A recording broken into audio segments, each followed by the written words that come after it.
네, 매주 목요일 주요 사건, 사고를 범죄학의 관점으로 해석합니다. 오윤성 순천향대 경찰행정학과 교수와 함께 이야기 나눠보도록 하겠습니다. 교수님 어서 오세요. 네, 안녕하세요.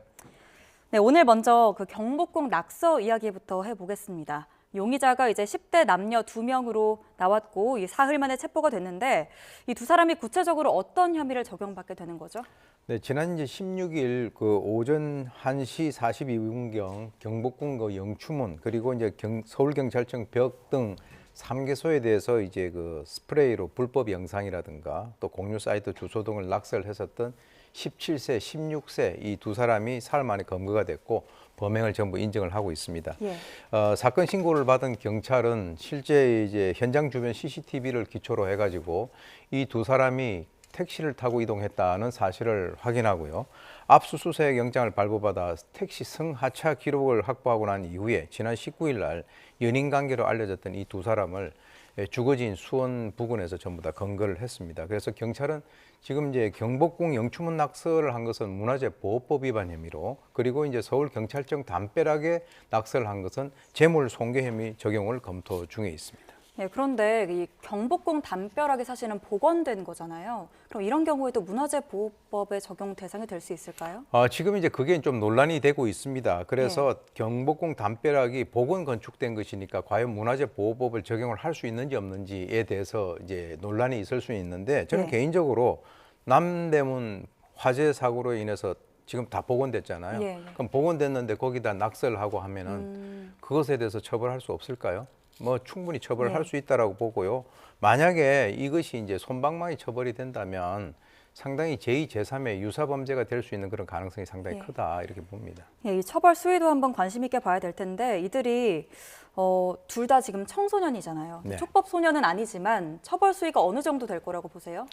지금 이제 이 사람들은 15세, 17세니까 범죄 소년에 해당이 됩니다. 범죄 소년은 통상적으로 이제 소년법에 의해서 처벌을 받긴 하지만 촉법 소년들하고는 달리 그것이 중범죄일 경우에는 형법에 의해서 처벌을 받을 수도 있다는 거죠. 그런데 이제 지금 구속 문제와 연관해서 소년법 제55조 1항에 보게 되면 부득이한 경우가 아니면은 이 발부를 하지 않는다라고 하는 조항이 있어요. 경찰의 입장에서는 상당히 엄중하게 처벌하겠다라고 지금 얘기는 하고 있지만 이 조항 때문에 사실 상당히 좀 고민을 하고 있는 것으로 보이고요. 실제로 이제 문화재보호법 제92조에 보면 국가 지정 문화재에 대해서 손상이라든가 절취, 훼손을 통해서 여러 가지 효용을 저해한 자는 3년 이상의 유기징역이니까 상당히 강하게 처벌하고 있죠. 그런데 이와 유사한 것이 이제 지난 2019년도에 울산 울주의 언양 성벽에 대해서 욕설로 낙설했었던 그 당시에 40대가 1심에서 징역 2년을 선고를 받은 적이 있거든요. 그래서 지금 이제 구속 여부는 지금 확실치는 않는데 뭐 구속이 되든 안 되든 간에 좌우간 엄중한 처벌을 받아야 된다라고 봅니다. 그러면 참 이런 범죄를 도대체 왜 저질렀을까 궁금해하시는 분들이 많은데 돈을 주겠다고 제안을 받아서 했다는데 그렇게 해서 받은 돈이 고작 10만 원이라고요? 처음에 이제 그 얘기가 나왔을 땐 저는 잘 믿지 않았었어요. 그런데 이제 지금 추가적인 보도를 통해서 본다면 10만 원을 성금으로 받고 만약에 이제 성공을 하게 된다면 그것에 대해서 추가적으로 뭐 몇백만 원을 받기로 했다라고 하는 얘기를 하고 있습니다. 그런데 이제 실제 이 두 사람 같은 경우는 이 전혀 모르는 사람으로부터 SNS를 통해 가지고 그런 제의를 받았다라고 얘기를 하고 있는데 실제 이 사이트가 해외에 있고 그리고 이제 해당되는 아까 얘기 나왔던 사이트 측 같은 경우는 우리는 범행과 관련이 없다라고 부인을 하고 있는 그런 상황인데 경찰의 입장에서는 이 사이트가 외국에 있기 때문에 상당히 좀 난항을 겪고 있다 이렇게 봅니다. 그러면 이 범행을 돈을 줘가면서까지 시킨 사람이 누구인지를 지금 쫓고 있는 거잖아요. 그러면 이걸 시킨 사람은 어떤 처벌을 받게 되는 거죠? 사실은 이제 교사범인데요. 이제 형법 31조 1항에 보면은 타인을 교사를 해서 죄를 범하게 한 자는 죄를 실행한 자하고 동일한 형으로 처벌을 한다라고 하는 규정이 있기 때문에 뭐 동일하게 처벌을 받을 수 있을 것 같습니다. 네, 그럼 이 범행에 책임 있는 사람 모두 처벌을 받아야겠습니다. 그런데요, 이걸 보고 또 따라하는 사람까지 생겨났습니다. 20대 남성이 모방 범죄를 저질렀는데 자수는 했지만 블로그에 올린 글을 보면 반성하는 기미는 전혀 없어 보이더라고요. 정말 그 어처구니 없는 그런 상황인데요. 예. 이 첫 낙서 사건이 있었던 바로 다음 날인 17일 오후 10시 20분에 특정 가수 이름이라든가 앨범의 제목, 하트 등을 스프레이 낙서를 해서 모방 범죄를 저질렀던 이 20대 남성이 경찰에 이제 자수를 했습니다. 예. 그런데 이제 범행 동기를 보게 되면 실제로 이 낙서 신고가 접수된 것이 17일 오후 10시 20분인데 1시간 전에 편의점 계단에서 맥주를 들고 인증 사진을 찍었고요.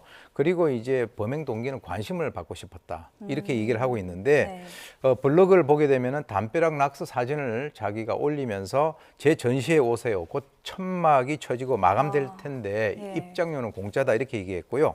그리고 이제 20일 오전에는 직구전 장난에 좀 치고 싶었다. 그래서 이제 죄송하다라고 얘기했다가 아니 죄송하지 않다. 나는 예술했을 뿐이다. 그래서 문화재 낙서를 하는 그 행위에 대해서는 대단히 정말 대단한 행위다 이렇게 본인이 생각을 했다라고 합니다. 그러니까 범죄라는 생각이 지금 전혀 없다는 건데 그런데 이 사람이 미술관에서 예술품 일부를 훔치기까지 했다고요? 예, 이제 YTN 그 단독 보도에서 이제 그것이 예. 밝혀졌는데 실제로 이제 젊은 작가, 디자이너, 변호사들 이 네 명이 모여서 만든 그 미국 아티스트 그룹에서 미스치프라고 하는 그 그룹이 있는데요. 예. 이 전시회가 이제 그 지난달에 열렸습니다. 그런데 이 남성은 전시된 거기에 가가지고 전시된 모자 중 일부를 갖다가 절취를 해가지고 그 나중에 이제 그 경찰 조사를 받은 적이 있는데요. 실제로 이 경찰 조사를 받기 전에 경찰서 앞에서 그 모자를 갖다 또 찍고 인증 사진을 찍었다라고 예. 하는 거죠. 그러니까 지금 경찰에 입건됐을 때도 인증 사진 찍고 이번 낙서 사건에서도 인증 사진을 찍었다. 끊임없이 남으로부터 어떤 그 예. 관심을 받고 싶은 사람인데 이런 종류의 사람들에 대해서는 사법 처리는 물론 손해배상 청구를 통해서 정말 뼈 때리는 처벌을 예. 갖다가 해야 될 것으로 봅니다. 네, 그러면은 이렇게 이런 사람들이 문화재나 예술 작품을 막 파괴하고 훔치고 이런 심리가 뭘까요?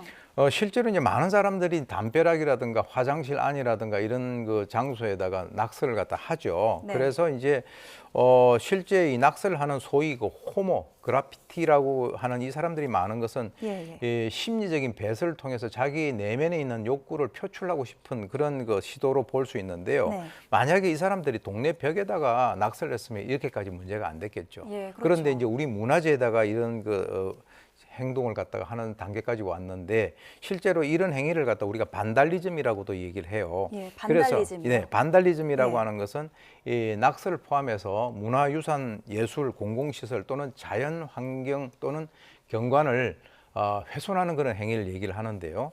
이 범죄학적 측면에서는 이런 행위를 우리가 정신적인 성숙이라고 하는 것이 육체적인 성숙을 따라가지 못해서 부정적인 그런 어떤 심리 상태 하에서 발생하는 문화 거부 또는 폭력적인 어떤 그 반항 행위로 해석을 하는데 예. 거기에다 플러스 뭔가 튀어보고 싶다라고 하는 그런 심리도 도사리고 있겠죠.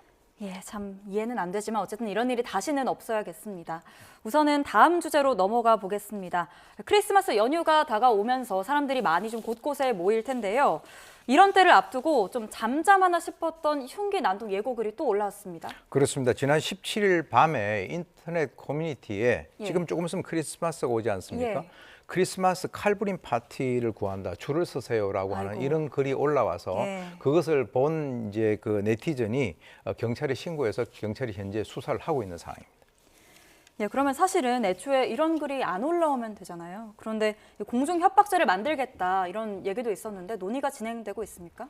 사실 이제 지난 그 신림역 사건이라든가 그 분당 서현역 사건이 발생되고 난 이후에 법무부에서는 이런 행위, 즉 불특정 다수에 대해서 무차별적인 범죄를 예고하는 이런 행위 등에 대해서는 공공의 안전 그리고 위협을 하는 그런 공중 협박죄를 신설하겠다. 그래서 형법을 개정하기로 추진을 했죠. 그게 이제 보도도 됐고요.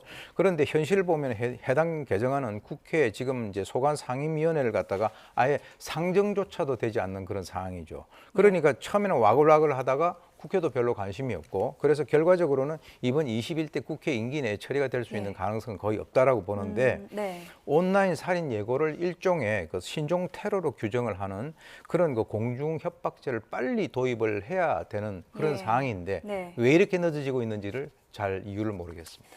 예, 근데 사실 이렇게 몇 달 전에도 막 장갑차까지 배치되고 인력이 좀 낭비되고 있다 이런 시각도 있는데요. 사실은 이렇게 해서 뭐 잡는다고 해도 집행유예로 금방 풀려나는 경우가 많다던데 왜 그런 거죠? 실제로 이제 사실 경찰 같은 경우는 신고를 받게 되면요, 적극적으로 예. 출동을 해가지고 경계를 강화하고 끝까지 추적을 해서 잡아냅니다, 대부분. 그런데 이렇게 허비된 공권력이라든가 또는 시민의 여러 가지 어떤 두려움, 이런 그 사회적인 그런 불안에 비해서 실제로 재판에 넘겨졌던 피고인들 대부분은 솜방망이 처벌을 받고 있다는 거죠. 최근에 이제 이와 연관돼서 그 재판에 넘겨진 5명 중 4명이니까 80%죠. 예, 피해자가 특정되지 않는다. 사실 불특정 다수가 더 위험한 거 아닌가요? 예, 그렇죠. 그리고 이제 실제 범행 의지가 없다라고 하는 이런 점을 들어서 이제 집행유예로 나오는 경우가 대부분인데, 그러니까 모방 의지가 있는 사람은 이런 걸 보고 난 뒤에 결정적으로 유인 효과가 있을 수가 있다는 거예요. 그래서 저는 개인적으로 뭐 형사적 처벌도 처벌이지만 손해배상 청구 소송을 통해서 지난번에 4,300만 원 손해배상 청구를 했다는 그 보도가 있지 않습니까? 제가 이 청소년들 대상으로 해서 강의를 하면서 이 얘기를 하니까 그 강의를 듣는 그 아이들이 눈이 아주 동그래졌어요. 장난전을 한번 잘못하면 4천만 원, 5천만 원을 물게 된다. 이런 어떤 그 금전적인 손해를 분명히 제시하는 것도 굉장히 필요한 것으로 보입니다. 네, 이번 연휴도 또 보통의 날들도 끔찍한 일이 없도록 처벌도 예방도 하루빨리 이루어져야겠습니다. 네, 오늘 말씀 여기까지 듣겠습니다. 오윤선 교수님과 함께 이야기 나눠봤습니다. 감사합니다.